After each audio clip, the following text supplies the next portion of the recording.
kaj definira tisti dober program zvestobe? Ker verjetno ni dosti, da zdaj rečemo, vsak evro je pa ena točka, pa potem boš lahko dobil cashback. Verjetno moramo še kaj drugega narediti. Ja, to bi bilo super, če bilo to tako enostavno, pol mojem bi imeli vsi lojalnostne programe, pa vsi bi jih ful uporabljali. Ne, dejansko začneš z nekimi cilji, ki jih imaš definiranimi.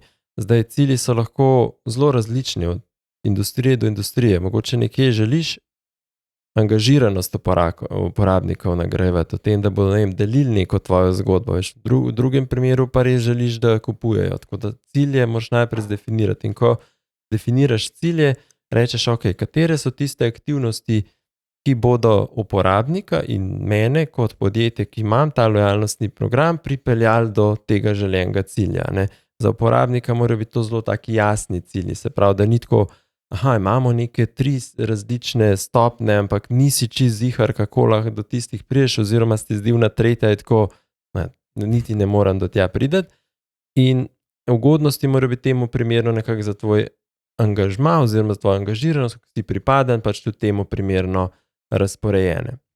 In zdaj ugodnosti so lahko ugodnosti finančne, vedno bolj se poudarja ta del nefinančnih nekih stvari, katere so, ki pa se bolj naslanjajo na ta del, kaj jaz kot uporabnik želim doseči v življenju s to blagovno znamko, ni zdaj samo to, zdaj bom tokrat kupil, ampak mi mogoče tudi nek ta experience del, neka doživetja mi lahko omogočajo. In tukaj se dostikrat lojalnostni programi, oziroma programi zvestobe pa brendi naslanjajo na partnerje. Se pravi, tukaj gredo do partnerjev, probajo neke partnerske ponudbe noter pripeljati v ta del, da imamo to neko zgodbo. Zdaj, kakor si že tudi sam rekel, nič ne pomaga, da vse to imaš, če nekaj ne komuniciraš, moraš imeti zelo jasno strategijo komuniciranja, kdaj boš zdaj z nekom komuniciral, kdaj ga boš začel spodbujati.